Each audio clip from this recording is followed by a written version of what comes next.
2 ദിവസത്തെ പോസിറ്റീവായിട്ടുള്ള ക്ലോസിംഗിന് ശേഷം യുഎസ് വിപണികൾ ഇന്നലെ നെഗറ്റീവായിട്ടാണ് ക്ലോസ് ചെയ്തത്. നെഗറ്റീവായിട്ട് ക്ലോസ് ചെയ്യാനുള്ള പ്രധാനപ്പെട്ട കാരണം താരിഫ് യുദ്ധം മുറുകുന്നത് തന്നെയാണ്. താരിഫ് യുദ്ധം അവസാനിപ്പിക്കാൻ ആരും മുൻകൈ എടുക്കാത്തത് ഗ്ലോബൽ മാർക്കറ്റിനെ സെന്റിമെന്റ്സിനെ നല്ല രീതിയിൽ തന്നെ ബാധിച്ചിട്ടുണ്ട്. ഇൻവെസ്റ്റർ കോൺഫിഡൻസിനെ ഇത് നല്ല രീതിയിൽ ബാധിക്കുന്നു. ചൈനയിലേക്കുള്ള ചിപ്പ് കയറ്റുമതി നിയന്ത്രണങ്ങൾ ഏർപ്പെടുത്തിയിട്ടുണ്ടെന്ന് എൻവിഡിയുടെ ഭാഗത്ത് നിന്ന് അറിയിച്ചിട്ടുണ്ട്. അതുപോലെ തന്നെ നിർണായകമായ ധാതുക്കൾക്ക് സെമി കണ്ടക്ടറുകൾ, ഫാർമ എന്നിവയ്ക്ക് പുതിയതായിട്ട് താരിഫ് ഏർപ്പെടുത്തുന്നതിനെ പറ്റി ഗവൺമെന്റ് ആലോചനയിലാണെന്ന് ട്രംപ് പറയുന്നു.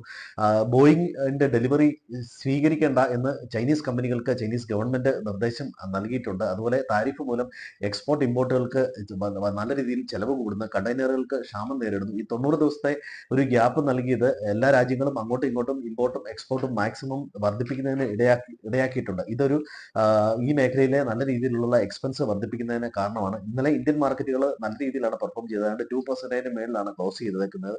മിഡ് ക്യാപ്പ് സ്മോൾ ക്യാപ്പും എല്ലാം 3% മുകളിൽ ക്ലോസ് ചെയ്തു. FMCG സെക്ടർ മാത്രമാണ് അല്പം മൈനസിൽ വന്നത്.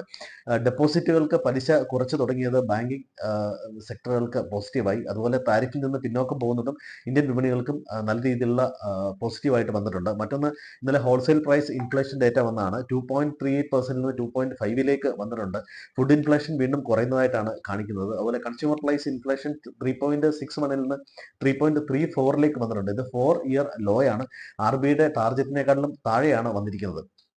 സപ്ലൈ കൂടുന്നതുകൊണ്ടാണ് ഇത്തരം ഫുഡ് ഇൻഫ്ലേഷൻ നല്ല രീതിയിൽ കുറഞ്ഞെങ്കിൽ അത് എക്കോണമിക്ക് നല്ലതാണ്. ഇനി അതല്ല, സ്ലോ ഡൗണിനെ തുടർന്നാണ് ഇൻഫ്ലേഷൻ കുറയുന്നതെങ്കിൽ അത് ഓഹരി വിപണികളെ സംബന്ധിച്ചിടത്തോളം മോശമായി തീരാനുള്ള സാധ്യതയുണ്ട്. ഇത് നമ്മൾ എഫാന്റെ പൊസിഷൻ നോക്കുകയാണെങ്കിൽ പ്രോ ട്രേഡേഴ്സ് നല്ല രീതിയിൽ കോൾ ആടിയതായിട്ട് കാണുന്നു. ഫോറിൻ ഇൻസ്റ്റിറ്റ്യൂഷൻസ് അവരുടെ ഷോർട്ട് പൊസിഷൻസ് നല്ല രീതിയിൽ കുറച്ചിട്ടുണ്ട്. റീറ്റെയിൽ ട്രേഡേഴ്സ് ഏതാണ്ട് ന്യൂട്രൽ രീതിയിലാണ് നിൽക്കുന്നത്. അവരുടെ ബുള്ളിഷ് പൊസിഷൻ കുറച്ചതായിട്ടാണ് ഡേറ്റകൾ കാണിക്കുന്നത്. 72% ഷോർട്ട് പൊസിഷനാണ് FIs ഫ്യൂച്ചേഴ്സിൽ ഹോൾഡ് ചെയ്യുന്നത്. 66% ഷോർട്ട് പൊസിഷൻ പ്രോ ട്രേഡേഴ്സും ഹോൾഡ് ചെയ്യുന്നു. നല്ല രീതിയിൽ ഹെഡ്ജഡ് ആയിട്ടുള്ള പൊസിഷനുകളാണ് ഇതെല്ലാം. ഇന്ന് വരാനിരിക്കുന്ന ഡേറ്റ, ചൈനയുടെ GDP ഡേറ്റ വന്നു. ബെറ്റർ ദാൻ എക്സ്പെക്ടഡ് ഡേറ്റയാണ് പുറത്തു വന്നത്. അതുപോലെ തന്നെ ചൈനയുടെ റീറ്റെയിൽ സെയിൽസ് ഡേറ്റയും വന്നിട്ടുണ്ട്. അത് നല്ല രീതിയിൽ ജമ്പ് ചെയ്തതായിട്ടാണ് കാണിക്കുന്നത്. ഇനി US റീറ്റെയിൽ സെയിൽസ് ഡേറ്റയും ഫെഡ് പ്രസിഡന്റ് ഒരു സ്പീച്ചും ഇന്ന് US ഭാഗത്തു നിന്ന് ഡേറ്റ ആയിട്ട് വരാനുണ്ട്.